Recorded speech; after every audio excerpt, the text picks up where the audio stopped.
के दूसरे सप्ताह का दूसरा दिन क्या हुआ आज पूरे अधिवेशन में। सभी मंत्री, राज्य मंत्री, सभा पक्षों के विधायक और अधिकारी अधिवेशन के दौरान उपस्थित रहे। अधिवेशन को गंभीरता से लेना चाहिए, ऐसा राष्ट्रवादी के नेता अजित पवार इन्होंने कहा। राज्य मंत्री असो, विरोधी पक्षाचे किंवा सत्ताधारी पक्षाचे आमदार असो, मुख्यमंत्र्यांच्या सहित सगळ्यांनी आणि अधिकारी वर्गांनी पण प्रत्येक अधिवेशनाचा काळ हा अतिशय गांभीर्याने घेतला पाहिजे आणि त्याच्यामध्ये हजर राहून जे काही प्रश्न महाराष्ट्रातल्या जनतेच्या संदर्भातले इथं उपस्थित केले जातात खालच्या आणि वरच्या सभागृहात। मुंबई में कल रात से बारिश हो रही है। अतिवृष्टि का इशारा नहीं है, लेकिन मूसलाधार बारिश है, जिससे कुछ अनहोनी हो ऐसी स्थिति मुंबई में नहीं है। कुदरती आपत्ति पर हमारी पूरी नजर है, ऐसा मुंबई उपनगर के पालक मंत्री और राज्य के शिक्षा मंत्री विनोद तावडे इन्होंने कहा है। काल रात्रभर पाऊस होता, आताही पाऊस पडतोय, पण वेधशाळेची जी माहिती घेतली त्याप्रमाणे अतिवृष्टीचा इशारा मुंबईमध्ये नाही। मुसळधार पाऊस आहे।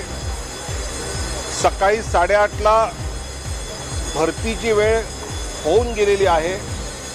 आता रात्री 8:30 ला पुन्हा भरती आहे, त्यामुळे पाण्याचा निचरा सुद्धा बऱ्यापैकी होईल।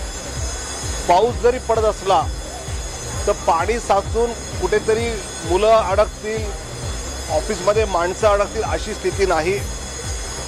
मुंबई उपनगराचा पालकमंत्री म्हणून मी पूर्ण लक्ष ठेवून आहे। महाराष्ट्र सरकार ने कुछ दिनों पहले कानून बनाया था, सोसाइटी में रहने वाले लोगों को 100% मतदान दिया तो ही उस बिल्डिंग का पुनर्विकास होगा। लेकिन अब 51% मतदान किया तो भी उस बिल्डिंग का पुनर्विकास किया जाएगा, ऐसा नया कानून बनाया है, ऐसा बीजेपी के विधायक मंदा म्हात्रे इन्होंने बताया। महाराष्ट्र शासनाने एक कायदा बनवलेला आहे। गेल्या वेळी मोडकळीस आलेल्या इमारती, या इमारतीमध्ये राहणारे लोक ज्यांनी 100% जर मतदान केलं नाही तर कुठली इमारत बांधू शकत नाही, त्यासाठी गेल्या अधिवेशनामध्ये या सोसायटीमधल्या असणाऱ्या लोकांनी 51% जरी मान्यता दिली तर त्या सोसायटीचा पुनर्विकास होऊ शकतो आणि त्यासाठी गेल्या अधिवेशनात मी लक्षवेधी मांडली होती। महाराष्ट्र शासनाने आज कायदा केलेला आहे। या कायद्यामध्ये ज्या सोसायटीमध्ये 51% मतं एकत्रित असतील किंवा 51% लोकांची मान्यता असेल तर त्यांना कायद्यानुसार पुनर्विकास करण्यासाठी संधी दिली जाईल। त्याचप्रमाणे नानार प्रकल्प ये इको सेंसिटिव जोन में आ रहा है, तो भी यह प्रकल्प बनाया जाएगा क्या? तो नानार को गाँव वासियों पर थोपा नहीं जाएगा, ऐसा शिवसेना के विधायक नीलम गोरे इन्होंने बताया है।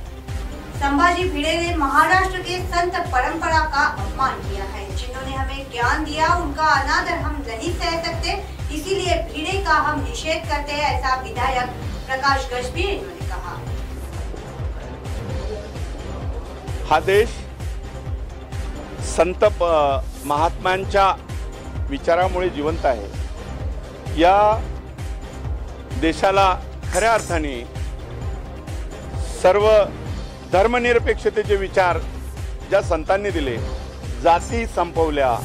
पिछले साल के अकाल ग्रस्तों को मदद मिली नहीं, जिस कारण बड़े परेशानियों से किसान गुजर रहा है, जिस कारण सरकार किसानों की ओर विशेष ध्यान देकर अकाल ग्रस्तों को मदद करे, ऐसा अहवाल दिया है, ऐसा विधायक गोपालदास अग्रवाल इन्होंने बताया। यांनी शेतकऱ्यांची मोठी वळवळ याबद्दल झालेली आहे आणि म्हणून या अत्यंत गंभीर आणि शेतकऱ्यांच्या जीवाळाचा प्रश्न आहे, त्याला शासनाने विशेष लक्ष द्यावा या प्रकारची विनंती आम्ही या अहवालाच्या माध्यमातून केलेली आहे। याचबरोबर जलसंधारण विभागाच्या जे प्रकल्प, अनेक प्रकल्प सुरू आहेत, त्याचा नवीन प्रकल्प आपण हाती घेऊ नका जोपर्यंत जुने प्रकल्प पूर्ण होत नाही आणि त्याचबरोबर जे प्रकल्प सध्या अस्तित्वात आहे त्या सर्व प्रकल्पांची दुरुस्तीचे काम मोठ्या प्रमाणात घ्यावा, जेणेकरून त्याच्या पूर्ण सिंचन क्षमतेच्या नुसार आपल्याला त्याचा वापर करता येईल असे प्रकारची अनेक शिफारशी। याचबरोबर सार्वजनिक मानसून सत्र 2018 की हर रोज की खबर देखने के लिए आप देखते रहिए MNS न्यूज। नमस्कार।